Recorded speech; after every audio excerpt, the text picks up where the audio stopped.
caché avec Christ en Dieu. Il ressort de la lecture de ces trois récits que la personne du Seigneur Jésus est glorieuse. Il est indiscutablement le prince de la vie.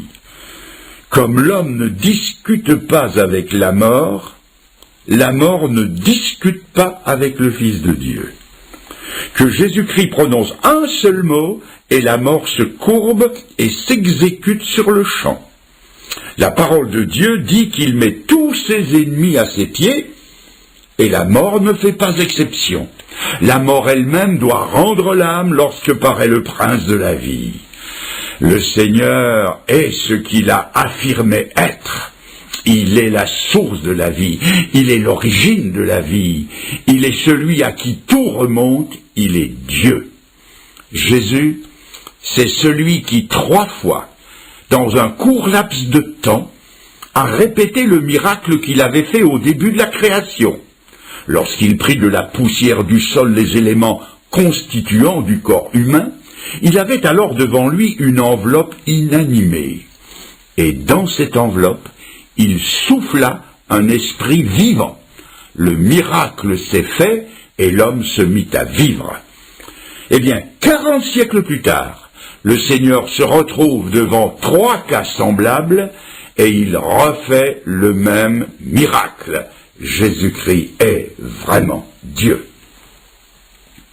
En premier lieu, il est bon de remarquer que lorsque le Seigneur a ressuscité ces 3 personnes, il n'y a pas seulement eu vie, mais il y a eu signe de vie, d'après le titre de ce soir. Le jeune homme s'est assis, la jeune fille s'est levée, et Lazare est sorti. Ce qui veut dire que quand le Seigneur ressuscite quelqu'un, il ne l'appelle pas à une vie cataleptique, ou à la vie au ralenti des animaux qui hibernent, non. Quand Jésus ressuscite quelqu'un, il le fait pleinement. Et quand il sauve quelqu'un, il le fait aussi pleinement.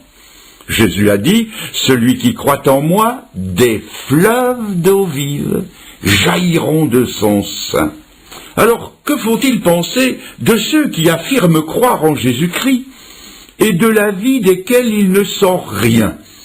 Ni un fleuve, ni une rivière, ni une source, ni un ruisselet, pas même un suintement, à rien. Que penser, sinon qu'ils n'ont pas la vie? Parce que si la vie de Jésus-Christ est en vous, cette vie portera des fruits, produira des signes et des effets. Car toute vie produit des effets. Et si c'est vrai dans le domaine physique, c'est aussi vrai dans le domaine spirituel. Quand un bébé vient au monde, la première chose qu'il fait, c'est crier et bouger. Il est impossible que la vie soit séparée du mouvement et de signes de vie évidents. Qu'aurait-on pensé de Jésus-Christ si, ayant dit « Lazare sort », Lazare n'était pas sorti? On aurait pu blâmer le Seigneur, mais on ne le blâmera jamais, parce que chaque fois que le Seigneur parle, chaque fois il sauve un pécheur, et ce pécheur sort de sa mort, de sa catalepsie spirituelle, et des signes de vie apparaissent. L'un des grands reproches que l'on a fait à la chrétienté, c'est qu'elle n'a pas porté les signes d'un authentique christianisme. Elle a versé le sang, elle a manié l'épée, elle a inventé les croisades et l'horrible inquisition. Une certaine section de la chrétienté n'a pas moins de 50 millions de cadavres sur la conscience. Ce christianisme-là a fait tout ce que le paganisme a fait avant lui. D'ailleurs, où est la vie de Jésus-Christ dans ce qu'on appelle pompeusement aujourd'hui plus d'1 milliard de chrétiens? Où est la vie de Jésus-Christ chez tous ceux qui ont été baptisés au nom du Père, du Fils et du Saint-Esprit? Oh bien sûr, me direz-vous, il est trop facile de voir la chrétienté en général et de tout englober d'un large coup d'œil. Mais on peut aussi essayer d'y regarder d'un peu plus près. Dans ma courte expérience, 30 ans de ministère et d'itinérance, j'ai rencontré beaucoup de ces prétendus ressuscités, de ces prétendus chrétiens qui affirment croire en Jésus-Christ, qui affirment que Jésus-Christ leur a parlé, et qui, eux, n'ont pas remué le petit doigt spirituellement parlant. Ils sont restés pareils à eux-mêmes. Je me rappellerai toujours cette femme à qui j'ai demandé un jour « Est-ce que vous êtes sauvé ?» Elle m'a dit « Oh, vous savez, monsieur, une nuit, moi j'ai eu une vision. J'ai vu le Seigneur Jésus, il s'est approché de moi, il m'a regardé, il m'a parlé, et j'ai même vu ses lèvres remuer. » Et ainsi cette femme tenait pour salut ce qu'elle avait aperçu dans un moment de fièvre mystique. Mais rien n'avait changé dans sa vie, et elle a continué à vivre dans le péché comme avant. Et l'on en rencontre de ces prétendus ressuscités, convertis depuis 1 an, 5 ans, 10 ans, 20 ans, voire plus. Ils n'ont pas bougé, ils ont gardé le même genre de vie mondain, ils sont restés ce qu'ils étaient dans le même état. Tout simplement, ils sont un peu plus morts qu'au jour de leur prétendue conversion.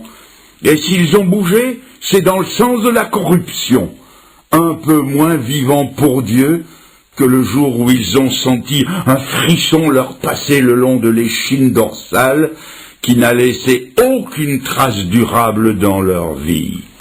Je le répète et je maintiens que là où il y a vie, il y a preuve de vie et signe de vie. En deuxième lieu, on ne peut pas ressusciter de rien du tout. Monsieur de la Palisse en aurait dit autant. On ressuscite de quelque chose. De même, on n'est pas sauvé de rien du tout. On est sauvé de quelque chose. Regardez le jeune homme, il n'est pas resté dans son cercueil. La jeune fille n'est pas restée étendue sur son lit, et Lazare n'est pas resté dans son tombeau. Ils en sont sortis. Ce serait un aussi grand non-sens d'affirmer que l'on peut ressusciter de rien que d'affirmer que l'on peut se convertir de rien. Lazare n'a pas été ressuscité dans sa mort, il a été ressuscité de sa mort.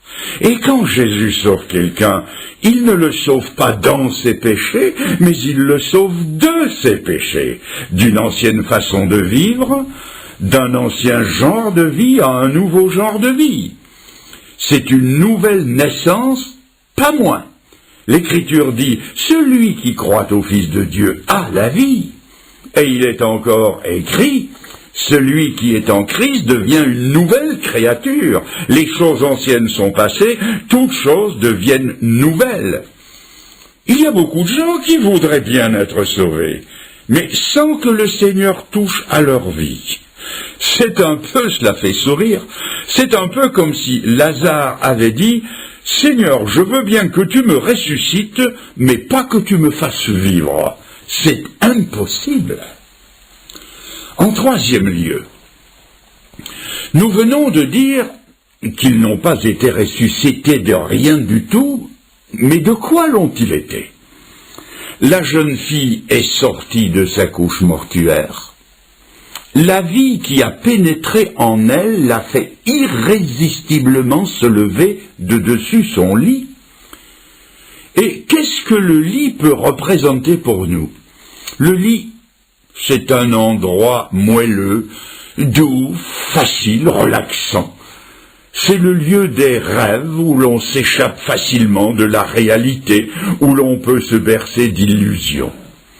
Et ainsi, pour le salut éternel, on peut se reposer sur une bonne famille, une bonne réputation, un bon milieu social ou religieux, une bonne opinion de soi. On peut se reposer sur tout cela et sur bien d'autres choses encore. Ce sont là des lits sur lesquels on s'endort du sommeil mortel de la fausse sécurité, et où souvent de chers amis viennent encore vous border pour entretenir l'illusion fatale. Ce sont des lits de mort. Mais quand Jésus-Christ passe et parle, ça fait une belle bombe dans ce beau décor de fausse sécurité. Le Seigneur s'adresse à la petite fille et lui dit « Lève-toi ». Et il s'adresse à nous ce soir et il dit « Lève-toi, lève-toi ». Lève-toi de la bonne opinion que tu as de toi-même, c'est un suaire. Lève-toi de ta religion de fabrication humaine. Lève-toi de tes petits rites religieux, c'est un linceul. Lève-toi de tout ce sur quoi tu te reposes et qui ne peut pas te sauver. Le Seigneur vous regarde et vous dit « Lève-toi, sors de là pour être sauvé ». Mais peut-être que vous aimez mieux croire que vous pouvez être sauvé sans avoir à changer quoi que ce soit à votre genre de vie. Peut-être préférez-vous croire que vous pouvez rester allongé avec les autres allongés, en attendant pour de bon le boulevard des allongés. Mes amis, serait-ce du haut de la chair dite de vérité? Si on vous a promis la vie éternelle de cette façon-là, moi je ne vous la promets pas. Ni moi, ni la parole de Dieu, ni Dieu lui-même. Il n'y a qu'une voie de salut. C'est celle qui nous fait sortir du milieu dans lequel on est pour saisir et entrer dans la vie de Jésus-Christ. Regardez maintenant le cas du jeune homme. Ce jeune homme s'est assis sur son cercueil. Et qu'est-ce que le cercueil peut bien représenter pour nous ? Rien ne ressemble à un cercueil comme un autre cercueil. C'est un assemblage étriqué de quelques planches ayant une forme déterminée pour un usage déterminé. Ça s'appelle du pareil au même. C'est bonnet blanc et blanc bonnet. Rien n'est aussi tristement traditionnel qu'un cercueil. Et traduit dans le domaine des choses spirituelles, le cercueil représente ceci: admettre ce qui est généralement admis, croire ce qu'il est de bon ton de croire, ne considérer comme acceptable que ce qui est généralement accepté. Ça s'appelle faire comme tout le monde, n'avoir de conscience ou de conviction que celle fabriquée par les autres. Parce que c'est ça, un cercueil. Ce n'est pas vous qui le fabriquez. Ce sont les autres qui le fabriquent pour vous et qui vous enferment dedans. Et il y a des modes de vie comme ça. Ils vous sont préfabriqués. L'apôtre Pierre, qui n'était pas tendre pour ses pères et pour la religion de ses pères, a parlé dans son épître de la vaine manière de vivre que nous avons héritée de nos pères. C'est ça. C'est admettre des idées toutes faites d'avance. C'est avoir une religion dans laquelle on nous met de force, sans nous demander notre avis, et surtout sans nous permettre d'y réfléchir, et sans nous permettre de la remettre en question. Hors de nous, point de salut, entendons-nous dire. On est les meilleurs, point final. Voilà ce que représente le cercueil. Savez-vous ce que le jeune homme a fait de son cercueil? Il s'est assis dessus. Eh bien, mes amis, à toutes les traditions erronées, étriquées, préfabriquées, que représente le cercueil, je vous invite à faire comme lui, asseyez-vous dessus. Vous ne le regretterez jamais, car il y a plus de joie dans le ciel pour un seul pécheur qui se repent, qui révise sa position, que pour 99 autres qui se croient justes et infaillibles. N'est-il pas écrit « Il y aura de la joie auprès des anges » dit la parole de Dieu, comme il y a eu de la joie dans le cœur de cette maman quand elle a vu son fils s'asseoir sur son cercueil.